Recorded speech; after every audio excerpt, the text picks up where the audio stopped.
This is a podcast by the Business Times. Welcome to Wealth with BT. Learn to protect and grow your wealth in this monthly podcast series by the Business Times, hosted by BT Wealth editor Genevieve Cua. This episode is brought to you by Prudential. Hi there. In this episode, we're going to talk about longevity and its impact on your health and wealth. Getting older is part of life, but has the reality of living a long life really set in? Today, men in Singapore can expect to live until around 81, and women until age 85. In 2017, the average person can expect to live to 83. By 2040, the average lifespan in Singapore is likely to exceed 85 years. And of course, there are outliers, those who live until their 90s or past 100. Personally, I find the prospect of living a very long life scary. But it's a distinct possibility for me for a couple of reasons. First, I'm pretty healthy. Thank goodness for that, right? With no chronic conditions that I'd need to declare if I were to buy an insurance policy now. And second, well, my family history precedes me. My maternal grandparents lived until their 90s. But here's the thing. Living to a good senior age should be a welcome thing, but with some caveats. Health is a big caveat. For example, on another personal note, my mother, who turns 88 this year, suffered a stroke in 2017 and has never recovered her full physical ability since, even though the doctor initially said her stroke was mild. Having covered the insurance sector for many years, I am frequently reminded of the so-called activities of daily living, like feeding, transferring, toileting. Almost all my mother's 5 to 6 activities of daily living were impacted by the stroke. Fortunately, she need not worry about the cost of her medical and home care, which includes the cost of caregiving and frequent physical therapy. Health and wealth are the twin concerns that Singaporeans quite understandably have when considering the prospect of a long life. Health because, well, a long life should ideally be lived free of disability and chronic illnesses, even though the chances of that are low. And wealth, because your savings should be able to finance your lifestyle when you no longer earn a regular income. Not only that, but your savings may have to cover health emergencies too. Not all health expenses can be covered by insurance, unfortunately. Just recently, I interviewed the chairman of a major healthcare group, and he mentioned, somewhat jokingly, the 80-20 rule, that 80% of your biggest medical and health expenses occur in the last 20 years of your life. Or, as he jokingly put it, maybe even the last 20 days of your life. Let's tackle the twin concerns of health and wealth. In health, there is a distinct risk that as we get older, we'll suffer more chronic conditions. That is, we may well have multiple chronic conditions at the same time. This is something called multimorbidity. According to Prudential's Healthy for 100 report, more than half of residents over the age of 60 suffer more than one chronic condition, like high blood pressure, together with heart disease and diabetes. The technical measure of the disease burden, which refers to the average number of years lived with a disability or a long-term medical condition, is rising in Singapore. Prudential's report cited statistics for one specific and very common condition of cardiovascular disease.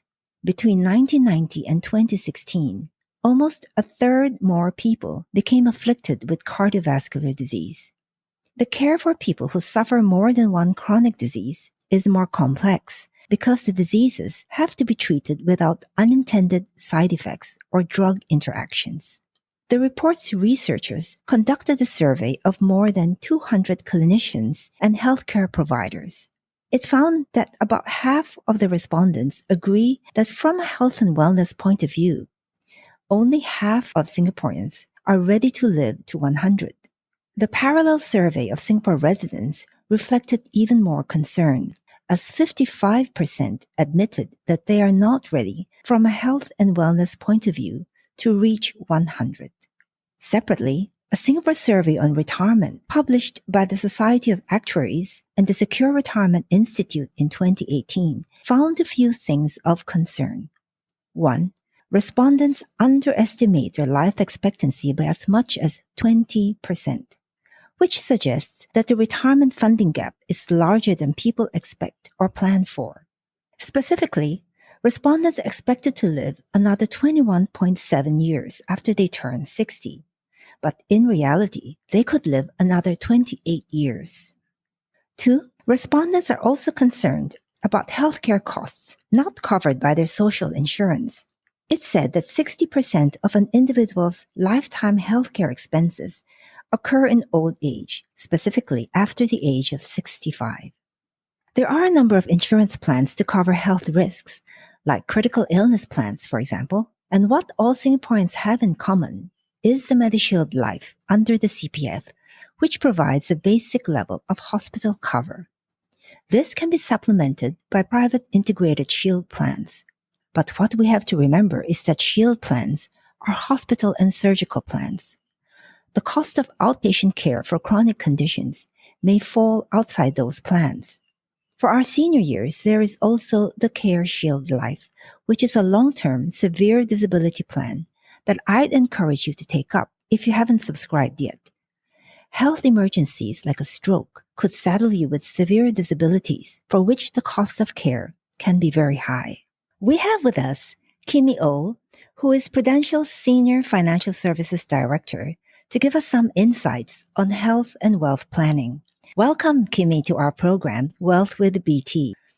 Hi, Jen. First of all, thanks for having me here to your program.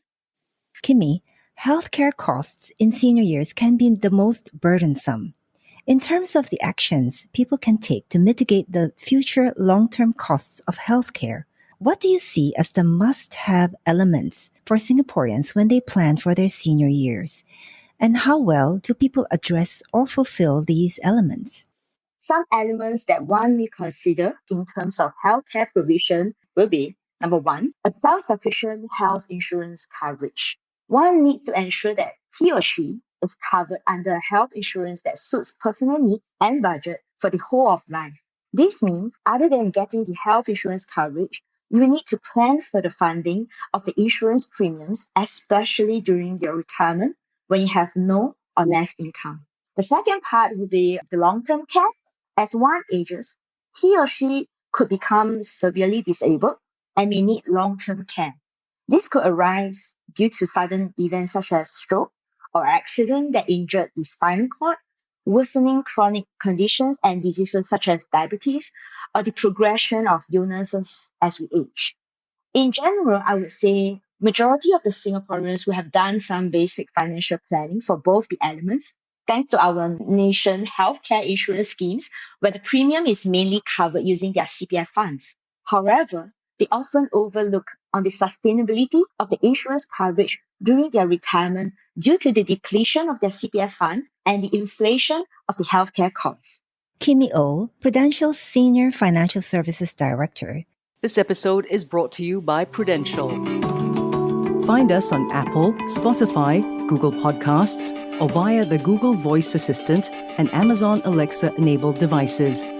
And now back to our podcast episode. We've just been talking about how longevity raises health risks. Now let's look into the second concern of wealth or retirement savings. There's no getting away from it. Saving for retirement requires discipline to set aside sums regularly, through thick and thin. Generally, there are a number of broad principles, like starting early, which enables you to harness the power of compounding, and making sure you do invest in some risk assets, because by staying mainly in cash, the value of your money threatens to be eaten up by inflation, which has become a major concern lately. And if you're investing in stocks and bonds, make sure to be diversified, because this ensures that a disaster in one sector or a single company will not jeopardize your entire savings. As much as possible, we need to avoid any permanent loss of capital, which may occur if a company goes bankrupt, for example, or suffers a disaster like fraud, which causes a steep loss of value. Most of all, make sure to pay yourself first via your CPF. That is, to top up your CPF retirement sum or CPF Life account so that you at least have a level of retirement income that is low cost and assured for life. The 2018 retirement survey, which I cited earlier by the Society of Actuaries and the Secure Retirement Institute, shows that many Singaporeans regret that they delayed retirement planning. A huge proportion, about 80% of respondents, expect a huge gap in retirement funds when they turn 60. Only 20% expect to have more than 81% of the funds they need to lead a comfortable retired life. Now, I'd like to address some big concerns which have surfaced lately alongside the huge market volatility this year. Markets are in turmoil for quite a number of reasons. One is inflation, which has hit the 40-year high in the US of 8%. Two is the prospect of a sustained rise in interest rates because of inflation.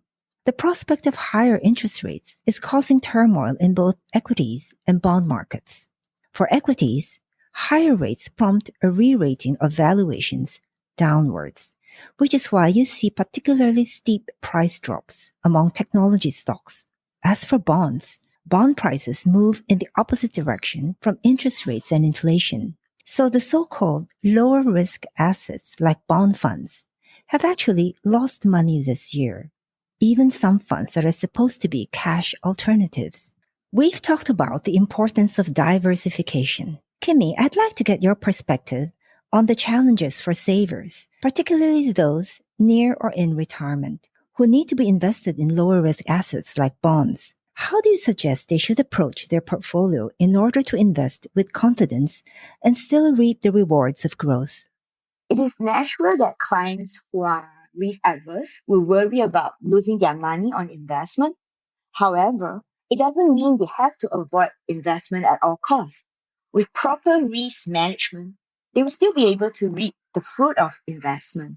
For a start, one may seek guidance from an investment expert or consultant for investing, as it can be a complex, daunting, and time-consuming process if you are a newbie to investment. Next, spend some time finding out and understanding your risk profile, such as your investment objective, your investment time horizon, holding power, and risk appetite with the help of your investment expert or consultants or gurus. With that in mind, you can then look into a portfolio that's catered to your risk profile. Try to go for a more diversified portfolios that provide auto balancing and regular monitoring. These are important features where the fund managers will make changes to your portfolio, reacting to the recent marketing situations on a regular interval such as monthly, quarterly, or half yearly. These might help to manage your investment risk while keeping you on track to your investment objective. There is yet another aspect of retirement portfolios that is very important, and that is the withdrawal rate. When you no longer work, you naturally need to draw down on your portfolio to fund your living expenses. The challenge in this phase is to ensure that your portfolio can sustain you for your lifetime, however long that may be. When you retire, say at age 65, your savings may need to last as long as 25 to 30 years. So while most of your savings will be in lower risk assets, you will still need to take some risk to ensure inflation does not dilute the purchasing power of your money when you need it the most. Your withdrawals are also likely to be regular, but the market itself and the value of investments will fluctuate. Kimi, how do you go about planning or advising how much retirees can withdraw from their portfolios and savings to ensure that their savings will last their lifetime and even through market volatility? For planning on retirement, it is important to understand the types of lifestyle that you want to retire with in order to determine on the annual retirement income needed. With that, you will then build your portfolio that will potentially achieve an annual return that is as close as possible to your income needed during your retirement. So in principle, as long as you don't withdraw more than the annual yield of your retirement portfolio, there should be enough fundings to last you to your older age. Kimi Oh, who is Prudential's Senior Financial Services Director. There you have it. Most Singaporeans would likely already have done some financial planning. But for a start, it helps to get your assumptions right on your lifespan. and that will help to guide your planning for your future health and wealth. That's it for today's episode of Wealth with BT. Until next time, thanks for listening. This episode of Wealth with BT with Genevieve Cua is brought to you by Prudential. That was a podcast by the Business Times. Send your feedback to podcast@sph.com.sg. Find us on Apple, Spotify, Google Podcasts, or via the Google Voice Assistant and Amazon Alexa-enabled devices. For more podcasts by the Straits Times, the Business Times, and Money FM 89.3, you can also download the Audio by SPH app. That's AWEDIO. Do note, all analyses, opinions, recommendations, and other information in this podcast are for your general information only. You should not rely on them in making any decision. Please consult a fully qualified financial advisor or professional expert for independent advice and verification. To the fullest extent permitted by law, SPH Media shall not be liable for any loss arising from the use of or reliance on any analyses, opinions, recommendations, and other information in this podcast. SPH Media accepts no responsibility or liability whatsoever that may result or arise from the products, services, or information of any third parties.